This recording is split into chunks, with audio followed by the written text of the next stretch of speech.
Pemirsa, kita akan masuki kabar nang penambayan. Permasalahan reklame Baliho Bando nang dibongkar di kawasan sepanjang Jalan Ayani Banjarmasin akhirnya dibawa dalam rapat lintas komisi, yaitu Komisi 1, 2, 3 di ruang rapat paripurna DPRD Banjarmasin tengah hari Kamis 16 Juli 2020.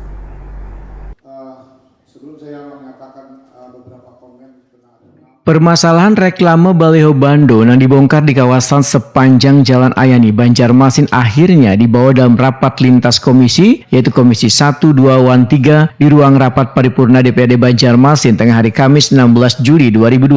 Rapat yang dihadiri Wakil Ketua DPRD Banjarmasin M. Yamin ini juga dihadiri SKPD Wan Pengurus Asosiasi Pengusaha Periklanan Seluruh Indonesia atau APPSI Kalsel. Ketua APPSI Kalimantan Selatan Winardi Setiono menyatakan bila pengusaha reklame ini seolah-olah menjadi musuh bagi pemerintah kota. Padahal sejak 25 tahun lalu, pajak reklame yang disetorkan adalah terbesar bagi pendapatan asli daerah Banjarmasin. Besaran setoran dari reklame tersebut berada di urutan pertama. Semestinya pemerintah kota, ujar Winardi Setiono, bisa saling mendukung dengan pengusaha reklame.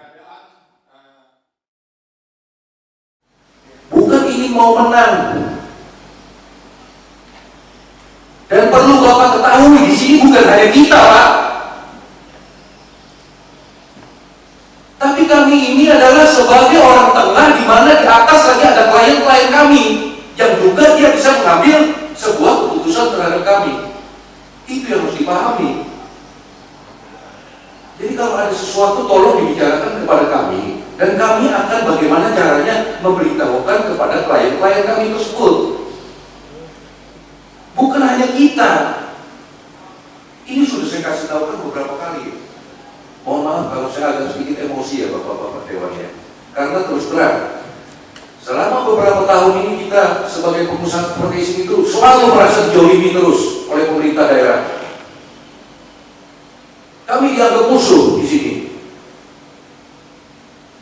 Dan itu tidak benar. Marilah kita sama-sama, kita bagaimana caranya, kalau saya tadi terima kasih banyak atas penjelasan yang sudah diberikan oleh Bapak Ketua Komisi 3. Ayo kita sama-sama kita meningkatkan PAD kita. Ayo sama-sama kita memanfaatkan keahlian yang ada pada kami, tolong dimanfaatkan. Sehingga bisa menambah pendapatan asli daerah. Dan perlu diketahui bahwa di tempat kita ini nilai jual dari reklame itu bukan besar. Nilai jual dari reklame itu pas-pasan.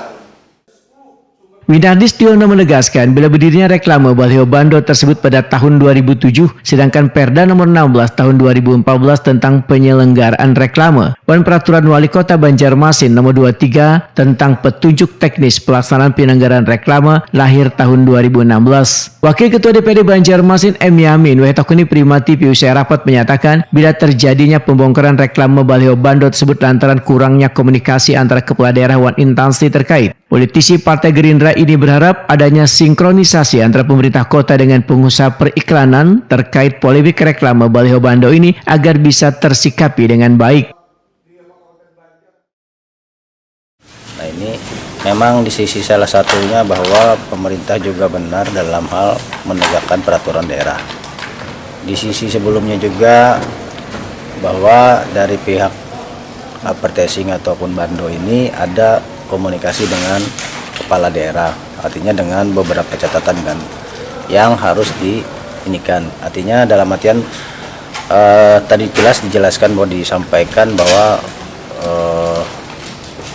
nota kesepakatan atau nota rapat dengan kepala daerah itu bahwa diberikan kelonggaran sampai masa kontraknya selesai, baru akan duduk bersama membicarakan. Dan juga tadi disampaikan oleh dari pihak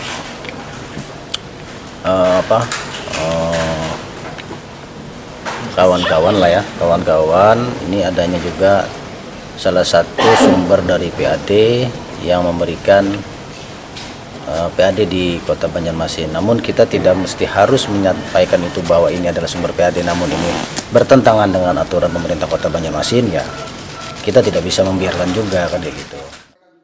M. Yamin meminta pengusaha yang berusaha di Kota Seribu Sungai harus menaati aturan yang berlaku atau sesuai dengan perizinan.